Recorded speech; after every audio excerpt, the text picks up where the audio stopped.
Jack vs. the Space Empire of Continuum by Scott Rice. Read for you by Hellfreezer. Part 2. "Fuck off, Jack," I said with my eyes closed. If I opened them and saw Jack, he would take it as me being fully awake, and then where would I be? "Seriously, dude, you gotta see this." Jack was excited, I could tell.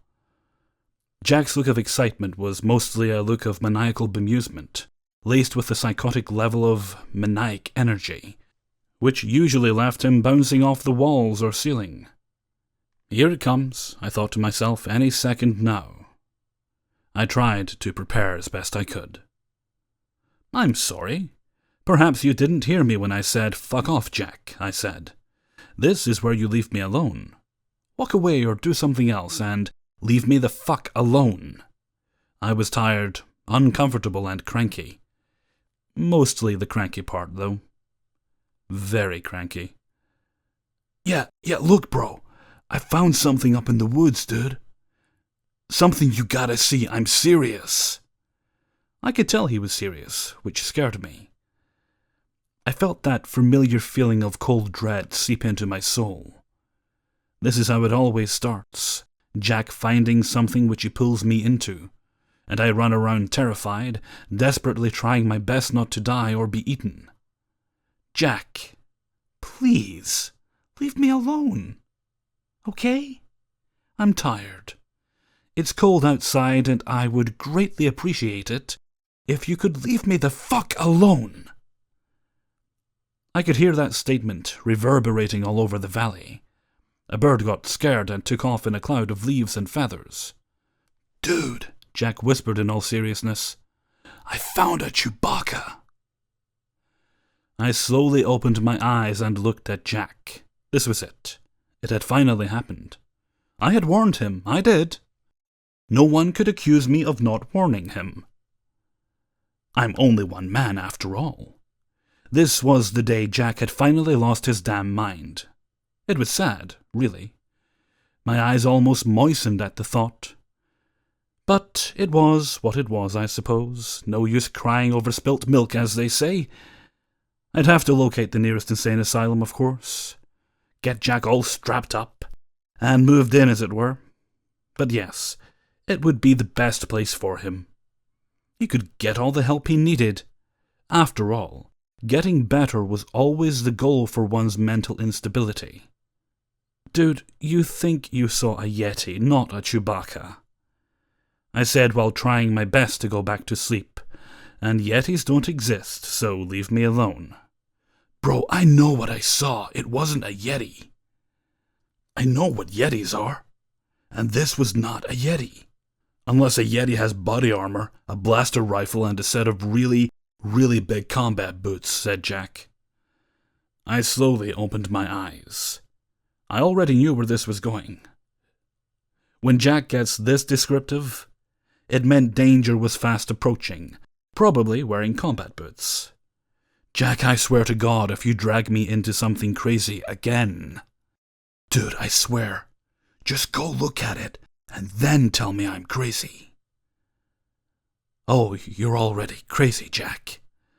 I don't need to go anywhere to tell you that." I regrettably unzipped my sleeping bag and laced up my camping boots. "Ha! Very droll. Come on, man. You gotta see this before it gets away, brah." Jack was excited again. Seeing this made me want to go home in such a bad way. "Fine, show me where this Yeti is," I said with the best glare I could muster. "First, it's a Chewbacca, not a Yeti. Second, stay as quiet as you can. I don't want to scare him off. Follow me." And with that, Jack was out of my tent and disappeared into the woods next to us. I sighed the sigh of a man who was about to leap off a very high cliff. I put my hands in my pockets, sighed once more to make a point, and then headed off after Jack. It didn't take long to catch up. He was doing his best duck and cover moves from tree to tree, trying to stay hidden. I simply followed him, with my hands in my pockets. Damn, it was nippy. I could see my breath. "Keep up, dude," whispered Jack as he hid behind a tree. "That Chewbacca isn't too far off now." "Yeah, okay," I said as I casually walked up to Jack. He had his back to me and was looking from side to side. "On my mark, make your way over to that large tree over there. 1, 2, 3, go!" And Jack was off. He ran a few steps, rolled to the ground in front of the large tree, and belly crawled up to it. I just walked over to it and stood behind Jack. "You're doing great, Stormin' Norman," I said sarcastically. "You led us to great victory." "Shh, shut up," hissed Jack. "This is where I saw him a few minutes ago. He can't be far." With this, Jack darted, low crawled over to the closest tree and took cover behind it. Again, I just casually walked over to him with my hands still in my pockets. I began to smell something.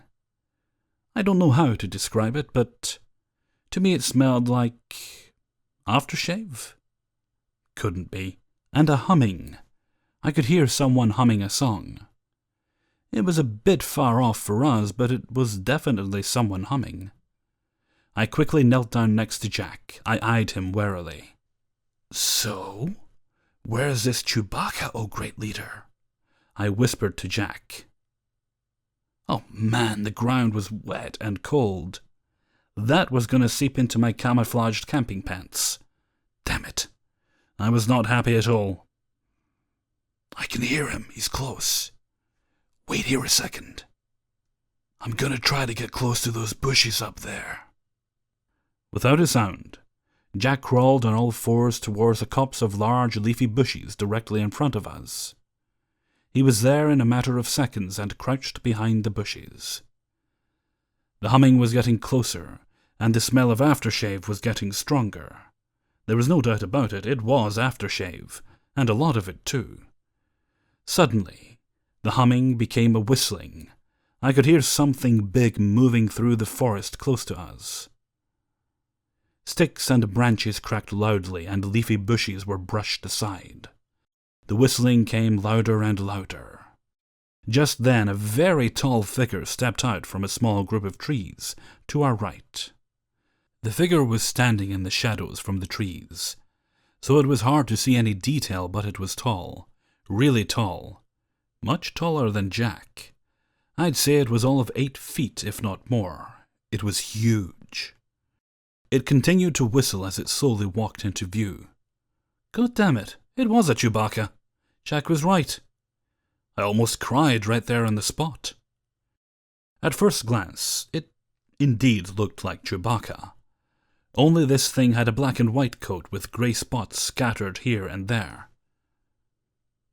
It was quite shaggy and lanky, while being solidly built with heavy muscle underneath. There were critical differences, though. For one, this creature had a dog-like snout that protruded from its face. It had a glistening black nose, short whiskers, and a thin-lipped muzzle. It also had a set of short, pointed ears atop its head. The ears would swivel this way and that, as if scanning for any kind of noise or sound.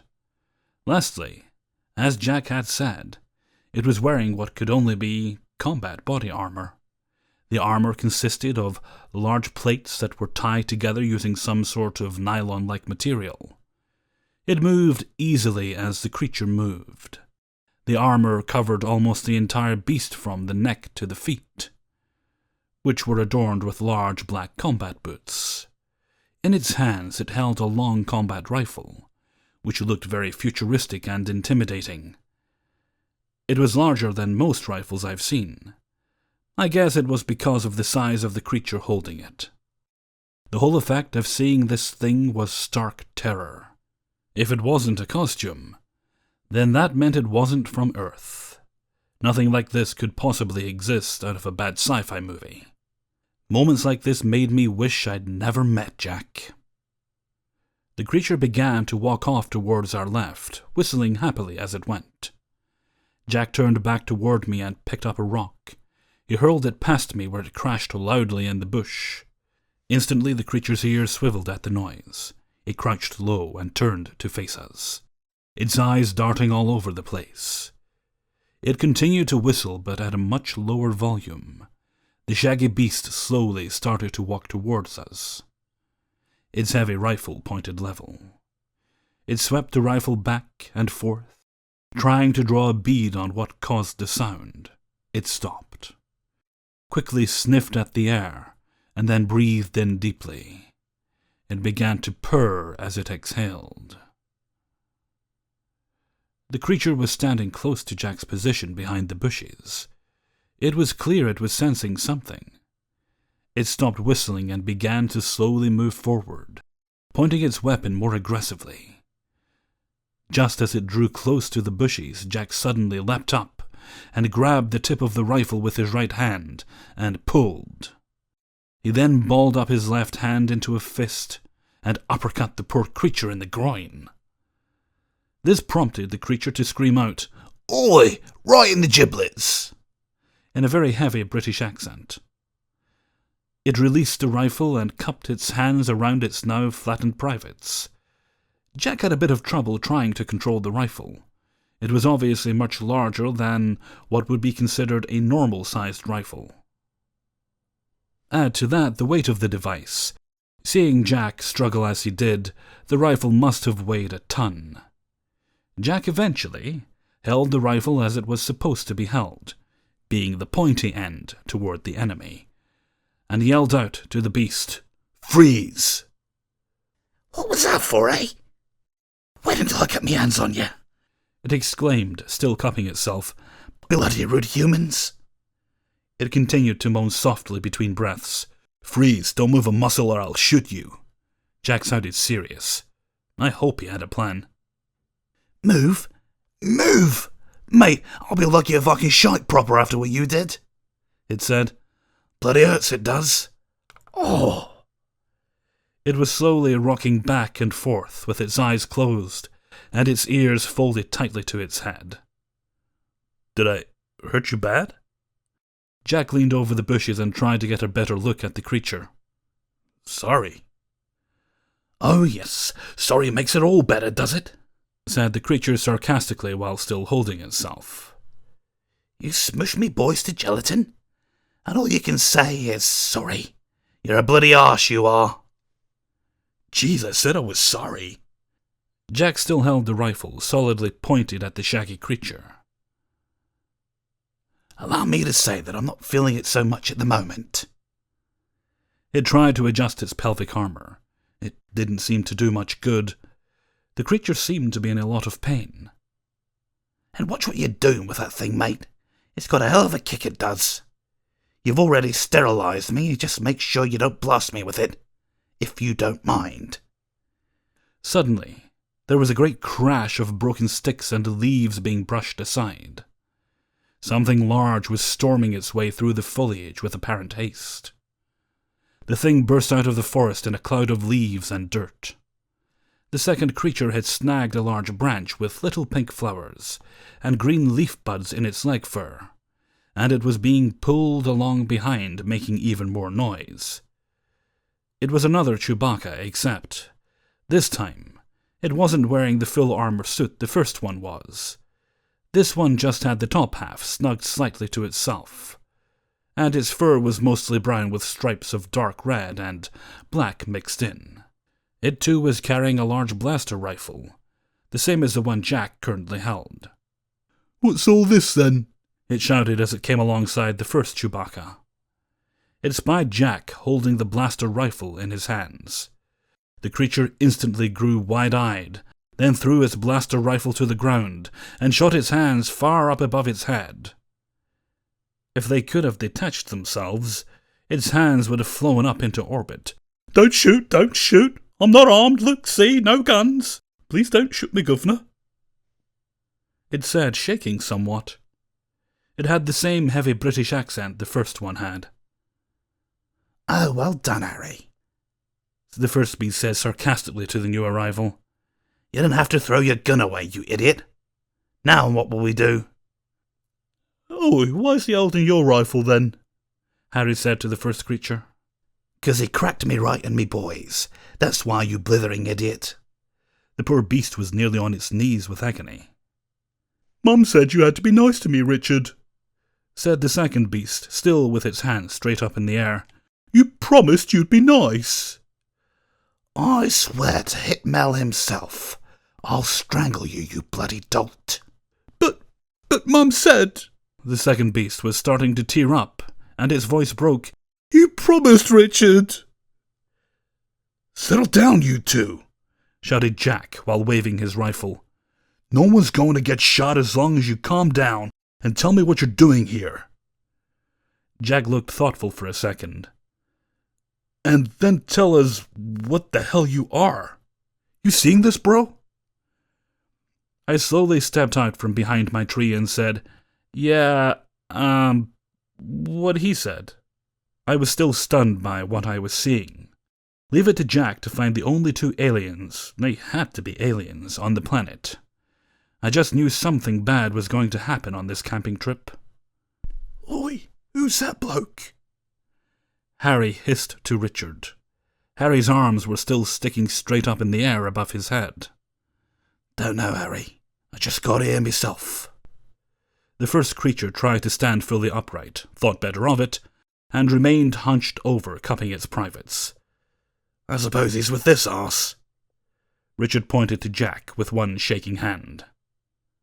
"Hey, no need to get personal," said Jack. "Personal? Mate, you have made this quite personal, if I do say so," said Richard while trying to point at his groin. "Quite personal, yes. So personal, in fact, that I doubt there is any other way to make it become more personal. Unless you plan on removing what I have left, eh?" Jack pointed the rifle at Richard and shook it slightly. "All right, I guess you can make it more personal. But not by much, I dare say," said Richard. "Look, what you want, eh? It seems you have both of us well secure, so what do you want?" Jack motioned to the other rifle laying on the ground at Harry's feet. I sighed and went to retrieve it. As I slowly approached the two aliens, I noticed the smell of aftershave was overwhelming. It was as if these two had poured buckets of the stuff onto themselves. I nearly gagged as I reached out for the rifle. I tried to pick it up and soon discovered it was, in fact, too heavy to lift by myself. How the hell did Jack hold the other one? Damn, he's a strong guy. Instead of trying to lift the entire weapon, I grabbed hold of the rifle stock, picked it up as well as I could, which forced the barrel of the rifle to dig into the soft earth. I had to hobble backwards, hunched over with the rifle between my legs, and ended up dragging it behind Jack. The barrel left a long, deep furrow in the dirt as I did so. "Oi," shouted Harry. "Careful with that, eh? It's imported." Yeah, I grunted while dragging the thing back. "They're breaking my gun, Richard," whispered Harry. "Look, they're dragging it through the mud. It's got sticks in it now. We should try to stop them." "Be my guest, numpty," Richard said. He was struggling to regain his full stature. Eventually he did manage to stand up, but his hands were still firmly attached to his swollen and abused nuggets. "Who are you two, and why are you here?" asked Jack. He too was struggling with the rifle. It was simply too large and too heavy for a human to carry, even with Jack's musculature. He was making a brave attempt, though. His arms were beginning to shake with effort. "We're Harry and Richard," said Harry happily. It was hard to tell, but it looked as if he was trying to smile. It mostly came off like a long-toothed snarl, but his heart was in the right place, because his ears popped up straight. "Yeah, I think they know that, Harry, you dumb squib," hissed Harry through clenched teeth. Harry looked smug, but his arms were still locked in the fully upright position, as if he were hanging from an invisible tree branch. "The obvious answer is, we are Kensians. We live in London, UK, well, below London, as it were." "Oh, Harry, do put your bloody arms down, will you? You look as if you're about to fly off." "Okay, we got that. Now why are you here?" asked Jack. "Shenanigans," said Richard. He was experimenting with removing his hands from his privates. It was touch and go there for a while. "Shenanigans," said Jack flatly. "Yep, shenanigans. Our ship has developed a problem in its gravity repeller systems," said Richard. "Our ship is broke," said Harry. You could tell he was trying to be helpful, but really didn't know how. He knew he should say something, but with such limited time and vocabulary, he just settled for quick and spat out what leapt to mind. "It's as bent as a 9-bob note, it is." Richard simply closed his eyes, shook his head slowly, and sighed loudly. I knew this sigh. It was one of my sighs. The beast sounded just like me. I suddenly felt incredibly sorry for Richard, having to put up with Harry, his obvious version of Jack. I could see it clearly now. The signs of putting up with his insipid stupidity all the time left its mark, and that mark was universal. A slumping of the shoulders, irritability, lack of patience and sleep, and a highly honed ability to sigh on command. Our sighs carried volumes of information, if one knew how to read its pages. I felt as if Richard and I were two brothers in arms, so to speak. He was an equal, a fellow tortured soul. Simply put, he was someone I could easily relate to. "Well, my friend Andy here could probably fix it for you. He's the smartest guy I've ever met," said Jack, trying to be helpful. Jack being helpful usually means that I, at some point, would be running for my life, desperately trying to find a nice and warm place to hide for a while. "No, Jack," I pleaded. "You can do it, bro. I believe in you." Jack smiled his famous, "I know you don't wanna, but you're still gonna do it" smile. I gritted my teeth in frustration. "Jack, it's an alien spaceship," I wailed. "I have never seen an alien spaceship, Jack. How the hell am I supposed to fix something I've never seen?" "I don't know, dude. Just go in and fiddle with some things until it works, I suppose." The way Jack said this made it seem as if I was being irrational. If only I could pick up this rifle. "Fiddle with some things." I rolled my eyes and sighed. I could see Richard perk up ever so slightly at this. He too recognized our sighs. I could tell we were going to be the best of friends. We had so much in common. "Yeah, brah. Just try to make it work again. That's usually how you do it, right?" In addition to his patented smile, Jack threw in his puppy dog eyes for impact. "Bastard. Fine. But don't come crying to me when I break something important, and we all become irradiated or something." I knew arguing with Jack would be pointless. He always got his way.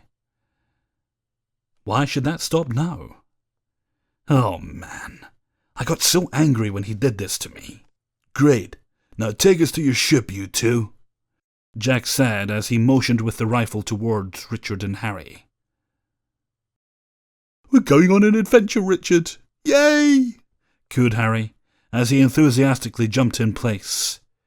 He then began to sing and whistle, all the while holding his hands well above his head.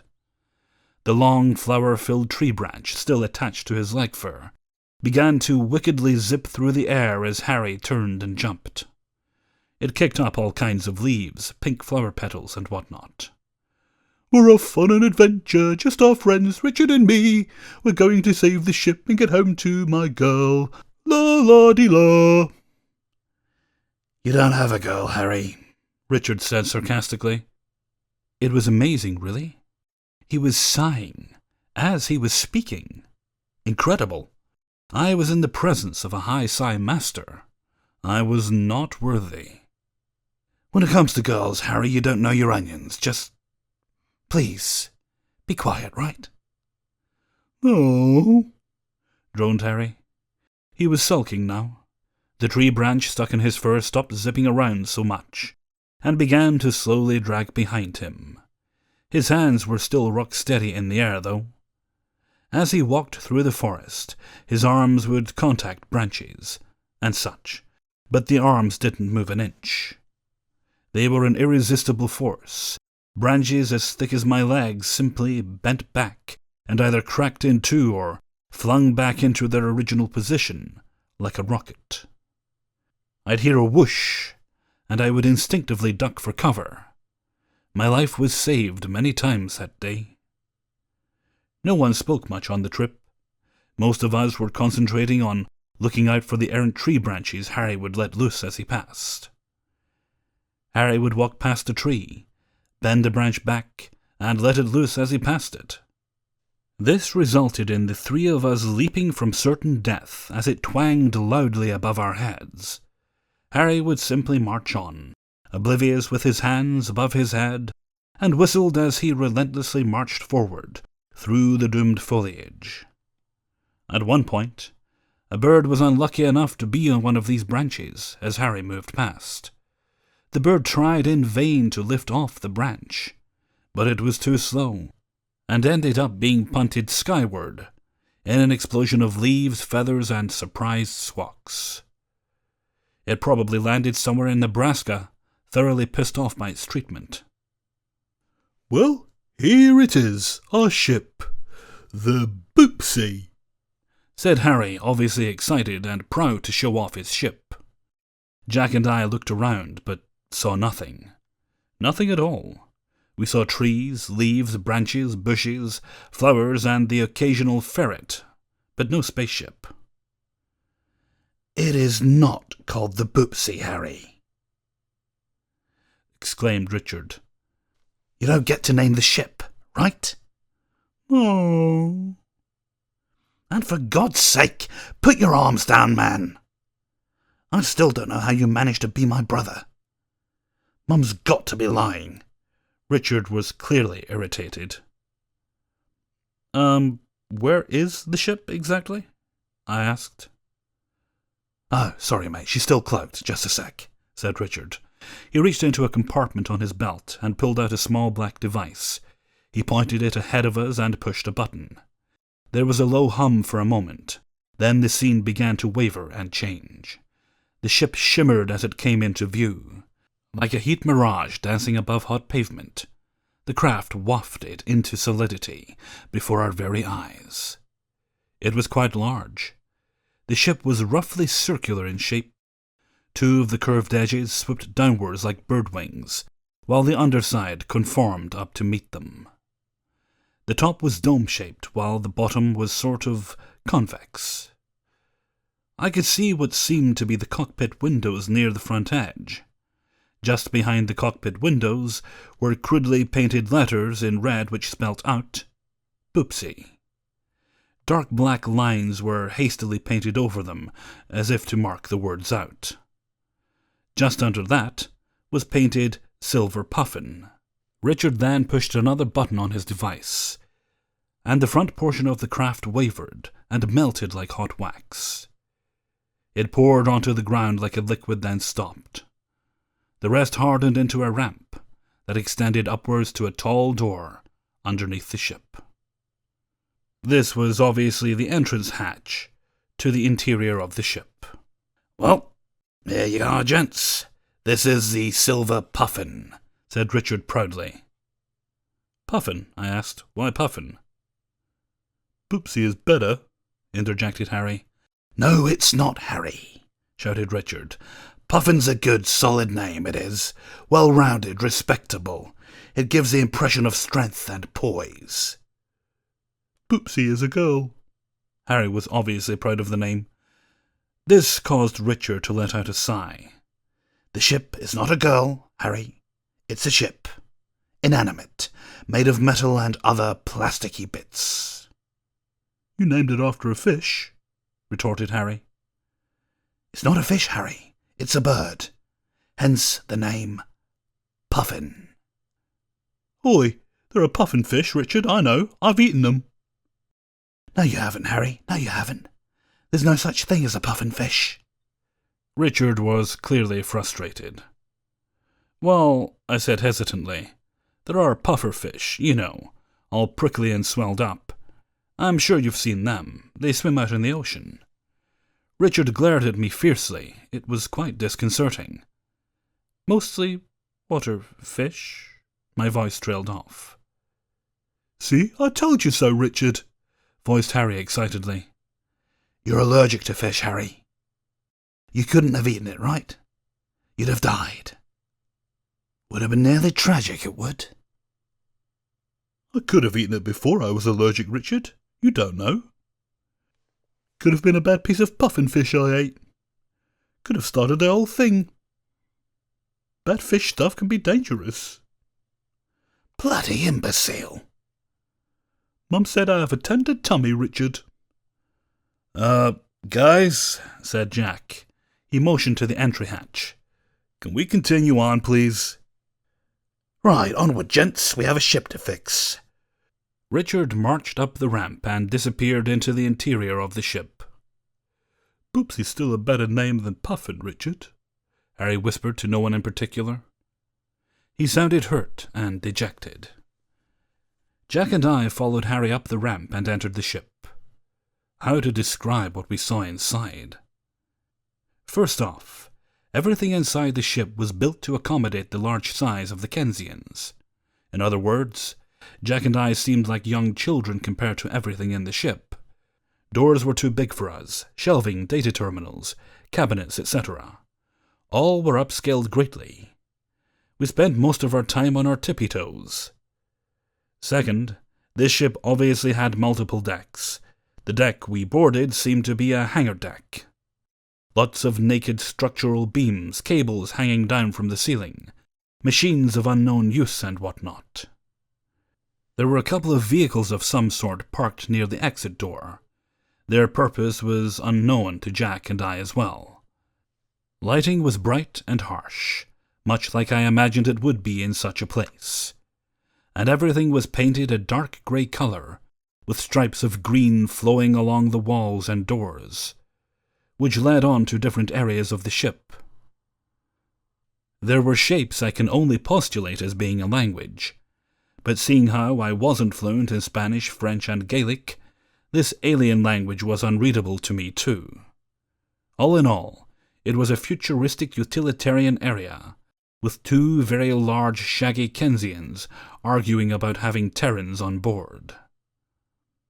Richard, what are we going to do with these Terrans? Whispered Harry. We need to go tell Mum what has happened. Although, I'm not looking forward to it, said Richard. She's going to go ballistic when she sees these two, right? I don't want another whipping, Richard. Please, I hate it, wailed Harry, clearly frightened. His ears were flat on his head, and he was shaking. Calm down, Harry, shot Richard. Don't get your fur in a knot. We're leaving Terra soon anyway. It's not a big deal. I tells you, Mum's not going to like this one bit, Richard, said Harry. Richard was busy doing something on what looked like a holographic display control of some kind. The ramp we used to board the ship suddenly went liquid again, and flowed up into place, effectively sealing us off from the outside. There was a rush of air, and my ears popped. She's going to hit me, Richard. When she learns about me losing me gun again, she's going to hit me hard. I just know it. Harry was nearly crying now. Well, said Richard, there is that. Mine's still over there. He motioned at Jack with his snout. Oh, I'm in for it now, I am. Mum'll have me shaved again for sure. It gets cold when she does it, and everybody laughs. And the itching. Oh, I can't take it, Richard. Please, don't tell Mum. Harry was openly crying now. The fur around his eyes was darkening and clumping from the moisture. Harry, we don't have a choice. That bloke over there will shoot us through if we don't. Anyways, Mum will take care of it as she always does. Besides, we're not going anywhere until the puffin is fixed, right? Boopsie, said Harry lightly. No worries, so quit your whining. Richard shut off the holographic display and walked up to us. Harry stayed where he was and began to sniff loudly. It sounded much like a hot air balloon which developed a small hole in its side. You. Richard motioned to me gruffly. Get on with it, eh? The Puffin isn't going to fix itself, right? Boopsie, Harry continued to wail softly. I don't know how to tell you this, I said, but Richard interrupted me. Follow me, right? And don't touch anything. Very important bit of information, that is. Don't forget, we're aliens. Woo, woo, said Richard as he waved his hands around in the air before me. No telling what things'll do if you go around and touch stuff. Ooh, spooky, scary. You might lose an arm or something. Tragic. I looked at Jack and he just shrugged at me. I sighed my strongest sigh and moved to follow Richard. He led me to a door marked with something in green I couldn't read. The door whooshed back and Richard walked through. It opened into a hallway. The hallway had softer lighting than the hangar deck, and was white with blue stripes marking the walls. It seemed as if the ship was color-coordinated, which did make a bit of sense. Green must be the hangar deck, and blue, well, blue meant hallway? I don't know, but I was certain I would find out at some point. Damn it. We walked down the hallway and Richard opened another door. The room was dark, warm, and hummed a lot. The lights flickered on as we entered. I was immediately taken aback. The place was filled with all kinds of futuristic-looking equipment that had blinking lights. Some were red. This seemed to upset Richard. This is the gravimetrics compartment. They make the ship go up and keep us on the floor. Without it, we float and the ship sets. Got it? Yeah? I said weakly. What's a gravimetrics? Richard simply looked at me, closed his eyes, and shook his head. Just think of it as a sticky force and a pushy force. We got the sticky force, but the pushy force isn't working. So start there. Richard turned to leave. Wait, you just expect me to fix all this? I said a little fearfully. Certainly. It's what you do, right? No, Jack said it, not me. I was entering full panic mode now. I don't even know what gravity is. Right, well, do the best you can, eh? We'd like to leave soon. But I don't know how to fix any of this. I wailed as I moved my arm around the room. Richard narrowed his eyes and stared at me. Is this some kind of Terran game? He said suspiciously. I don't like games. No, I'm not playing a damn game. I don't know how to get in this equipment to see what's wrong. Hell, I wouldn't even know what wrong looks like. I felt the strong urge to run, and run far. Fine, hissed Richard. We have one of these you can use. He walked to a wall and poked at a keypad next to it. Suddenly, a small door opened into a wall recess and Richard reached in. He pulled out something that looked like a helmet, but one built for Kensians, and handed it to me. Here, use this. After that, he turned on his heel and walked out of the room. The door whooshed closed, and that was that. Bastard! I hissed. I was mad now and getting madder. Why didn't anyone listen to me? I'm quite clear on what I say, but no one listens. It's so frustrating. They all had their expectations, and they stuck to them no matter what I said. Oh, sure, I said to myself. Get Andrew to fix the alien spaceship. He can do anything. He's the smartest guy on the friggin' planet. Oh, he's never seen an alien spaceship before? That doesn't matter, 'cause Andy can fix it. Bah! I turned the helmet over in my hands, trying to get a good look at it. How in the hell is a helmet supposed to help me fix this damn thing? It actually wasn't a helmet at all, as in it didn't fully enclose the head. There was a complicated-looking faceplate, with flat metallic spots where I should look through, but it wasn't transparent. Strange. The rest of the device were simply straps and small plates designed to affix the faceplate to the Well, face. The straps were adjustable, and when adjusted, still wouldn't fit me. It simply slid down off my head and rested on my shoulders. Screw this. I placed the helmet on the floor and began to look around at the equipment surrounding me. There were a lot of red blinking lights. Status warnings? Maybe.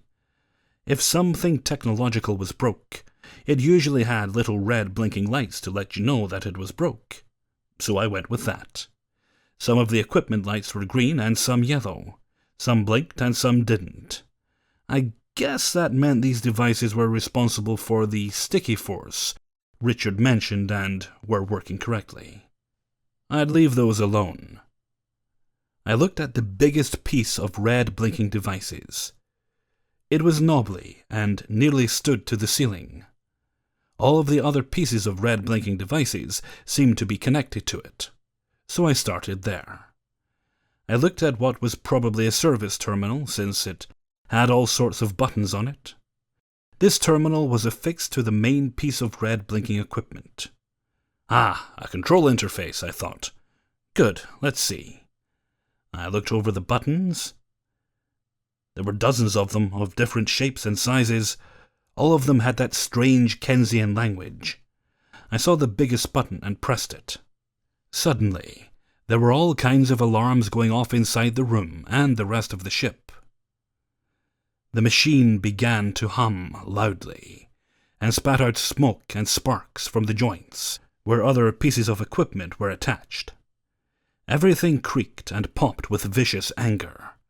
I stepped back, nearly tripped over the helmet on the floor. Then everything stopped hissing and steaming and shut down. "Please, don't do that again," said a voice from within the room.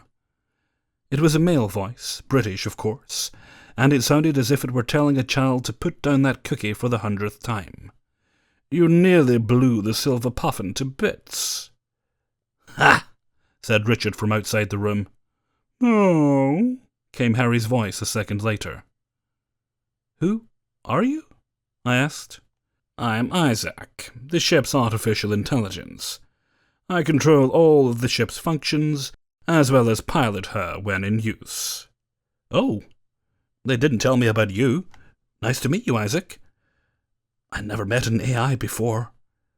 I felt a wave of exhilaration go through me. A real-life AI. Wow. I never thought I'd ever see one, much less talk to one. I had so many questions. "Nice to meet you as well, Andrew Human." No, just Andy will be fine," I said. "As you wish. Nice to meet you, Andy Human." No, you can leave the human part off. I already know I'm human." "Ah, I see.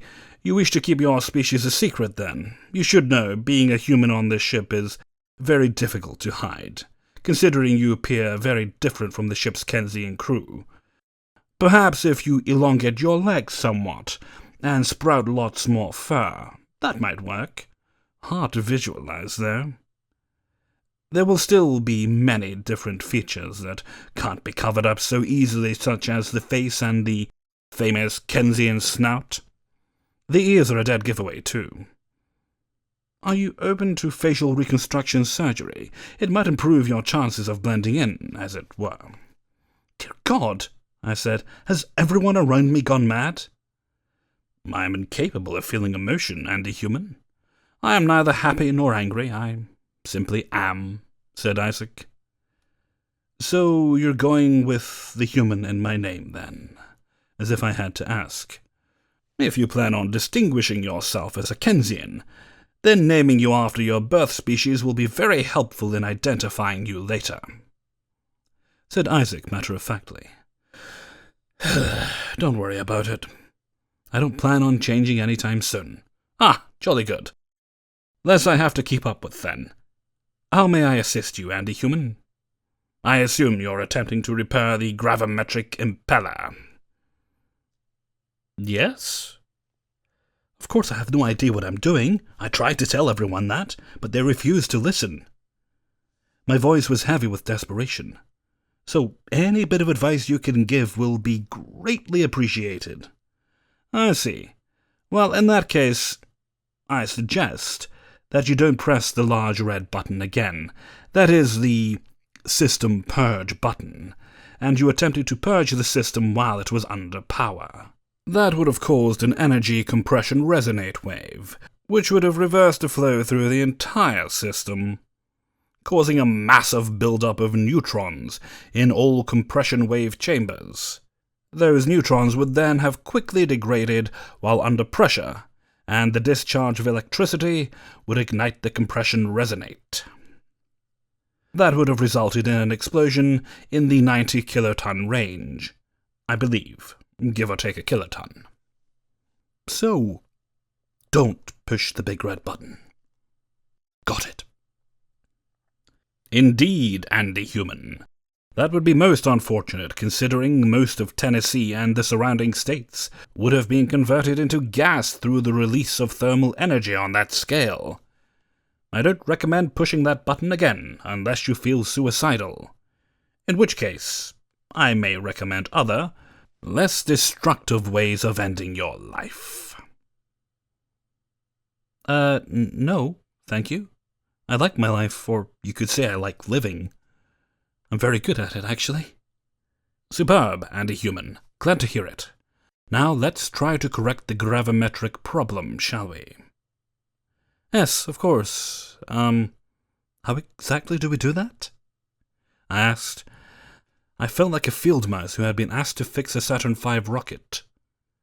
I have run several diagnostic routines on the gravimetric generator, and have discovered several problems, the biggest of which seems to be the dark matter disks have fallen out of proper alignment. I recommend we start there, since it will take some time to correct, and the human. Dark matter. I was incredulous. Real dark matter, seriously. I was stunned. As far as I knew, dark matter was only a theory at this point. Oh, we've discovered anomalies called gravitational lensing, which was supposed to be caused by dark matter, but nothing else other than strange observations and theoretical mathematics. This was causing my head to spin. Of course, how else would we generate enough counterbalance with the Earth's natural gravity well to offset the mass of the ship? The disks spin at a fraction of the speed of light, and are chilled down to near absolute zero. Only in this state can the disks focus a photon beam tight enough to initiate power inflation.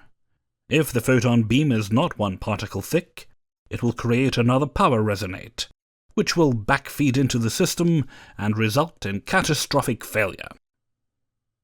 However, the disk misalignment is only one problem we face. There are several others we must address as well. Don't tell me, I blurted out. Just tell me what to do. I don't want to spend all day in here talking physics with you. Jack has yet again pulled me into something fantastic, and I just want to go home and go to bed, so let's get on with it, I guess. I was already growing weary of all this, as usual.